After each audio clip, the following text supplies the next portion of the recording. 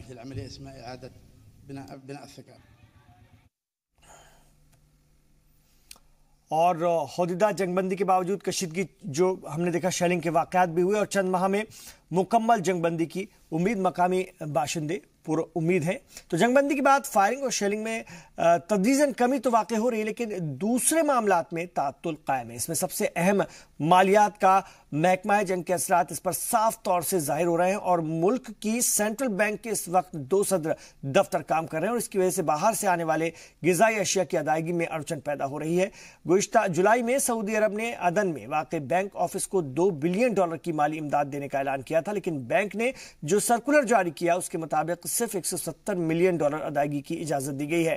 گزشتہ ہفتے یہ رقم بڑھا کر 2 گنی کر دی گئی، لیکن ابھی تک یہ پتہ نہیں چل سکا ہے کہ کمپنیوں کو کتنی رقم ادا کی گئی ہے۔ ذرائع کا کہنا ہے کہ حکومت حامی تاجروں کو ادائیگی کر رہی ہے، حالانکہ بینک کے ڈپٹی گورنر نے ان الزامات کی تردید کی ہے۔ واضح ہے کہ گزشتہ ہفتے ہوئے معاہدے میں دونوں فریق اس بات سے متفق ہوئے تھے کہ غذائی اشیاء کی برآمدات کو آسان بنایا جائے گا۔ آپ کو بتا دیں کہ یمن کا 70% امپورٹ الحدیدہ بندرگاہ سے ہوتا ہے۔ جنگ کے سبب WFP نے الحدیدہ میں 51,000 ٹن اناج کی سپلائی روک دی تھی اور ملک میں گرانی کا یہ عالم ہے کہ 2,000 ریال کی چیزیں 7,000 ریال میں مل رہی ہیں۔ سینٹرل بینک کا وجود ہے اور یہ عدن منتقل ہو چکا ہے۔ یہ صدر دفتر کے طور پر کام کر رہا ہے۔ اس کی مدد کرنی چاہیے تاکہ یہ پورے ملک میں اپنی ذمہ داریاں نبھا سکے۔ ہماری پریشانی یہ ہے کہ کچھ شاخیں انتظامیہ کی حدود سے باہر ہیں۔ ادائیگی میں امتیاز برتنے کو لے کر کسی قسم کا لیٹر جاری نہیں کیا گیا ہے۔ سوال یہ ہے کہ تاجروں کو ہم سے رابطہ کرنے سے کون روک رہا ہے؟ انہیں اس لائق ہونا چاہیے کہ وہ سینٹرل بینک کی مین برانچ سے رابطہ کر سکیں۔ وسطی ایشیا اور سابقہ USSR سے آزاد ہوئے ازبکستان اس وقت بے روزگاری اور افلاس کے مسائل سے جوجھ رہا ہے۔ ملک کے تقریباً 30 لاکھ شہری روزگار کے لیے خاص طور سے باہری ملکوں میں کام کر رہے ہیں اور بڑھتی بے روزگاری کے لیے حکومت کی سخت معاشی پالیسی کو ذمہ دار مانا جا رہا ہے۔ حکومت آج بھی سابق صدر السام کریموف کی پرانی پالیسی پر عمل کر رہی ہے۔ ملک کی مارکیٹ آج بھی سبھی کے لیے نہیں کھلی ہوئی ہے۔ ازبیک عوام ان کے جانشین اور موجودہ صدر شوکت مرزیوف سے ملک میں معاشی اصلاحات نافذ کرنے کا مطالبہ کر رہی ہے۔ سرکاری اعداد و شمار کے مطابق ملک میں بے روزگاری کی شرح 5% ہو چکی ہے، حالانکہ صدر اس سے خود کی ہی اتفاق نہیں رکھتے ہیں۔ اقوام متحدہ کی جنرل اسمبلی نے پہلی دفعہ ایک ایسی قرارداد کو منظور کیا ہے جس میں کہ دیہی علاقوں سے غریبی ختم کرنے کی تجویز پیش کی گئی ہے۔ جنرل اسمبلی نے دنیا سے مغربی علاقوں میں خاص طور سے غریبی ہٹانے کے لیے 2013 کا ہدف معین کیا ہے اور اس تجویز کو چین اور 77 ممالک کے گروپ G77 نے پیش کیا۔ ترقی پذیر ممالک کا یہ سب سے بڑا بلاک تصور کیا جاتا ہے اور قرارداد کے مطابق دنیا کی 80% غریب آبادی دیہی علاقوں میں بستی ہے۔ ایجنڈا 2030 کے تحت غریبی کو ختم کرنا جنرل اسمبلی کی ترجیح ہونی چاہیے۔ قرارداد کے تحت دیہی علاقوں کی سماجی اور معاشی ترقی پر زور دیا گیا ہے۔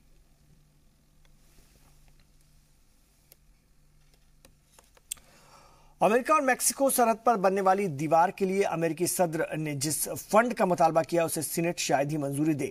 ڈیموکریٹ سینیٹر اور سینٹ میں مائنورٹی لیڈر شک شومیر نے کہا کہ صدر کو سینٹ میں 60 ووٹ نہیں مل پائیں گے۔ کہا جا رہا ہے کہ دیوار بنانے کا خصوصی فنڈ ٹرمپ کی خوشنودی حاصل کرنے کے لیے پیش کیا گیا ہے۔ واضح ہو کہ صدر ٹرمپ نے سینٹ کی جانب سے